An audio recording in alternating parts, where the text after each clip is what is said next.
20 నెలల్లో కూటమి నాయకత్వంలో ఎక్కడా విభేదాలు లేవు. మన ఐకమత్యంతోనే రాష్ట్ర అభివృద్ధి సాధ్యమవుతుంది. అలాగే ఇలాగే సాగాలి. మనం నిబద్ధత లేకపోతే ఫలితాలు సాధించడం కష్టం. ఇవి చంద్రబాబు గారు తాజాగా చెప్పినటువంటిది. పెండింగ్ పనులు ఏమైనా ఉంటే నా దృష్టికి తీసుకురాని తన ఎమ్మెల్యేలందరికీ కూడా సూచించుకొచ్చారు. జిల్లాల వారీగా నేతలు అధికారులతో సమావేశం పెడతానని కూడా చెప్పారు. ఎక్కడికక్కడ సమస్య పరిష్కరిస్తానని చెప్పారు. అసెంబ్లీ సమావేశాల్ని సీరియస్గా తీసుకోమని ఎమ్మెల్యేలకి హితబోధ చేశారు. కూటమిగా అందరం కలిసి వెళ్ళాలన్నట్టుంది. ఉదయం 9 గంటలకల్లా ఉండాలి, మధ్యాహ్నం 1 గంట దాకా సభ్యులంతా సభలోనే ఉండాలి.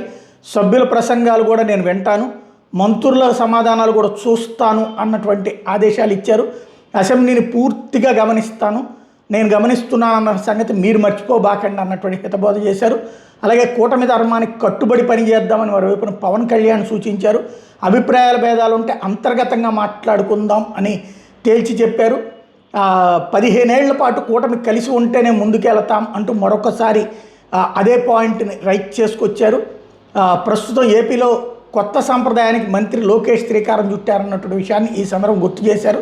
అసెంబ్లీ సమావేశాల సమయంలో సమన్వయానికి సంబంధించినటువంటి ఏర్పాటు, పార్టీ ఎమ్మెల్యేలకి, సొంత పార్టీ ఎమ్మెల్యేలకు ఒక పక్కన మంత్రి లోకేష్ డిన్నర్ ఏర్పాటు చేయడం లాంటి సంప్రదాయాలు, ఒక్కో రోజు 7 ఎమ్మెల్యేలకి డిన్నర్ ఏర్పాటు చేయడం లాంటివి చేయడం కూడా ఇక్కడ ఈ సందర్భంగా ప్రస్తావనకు వచ్చింది.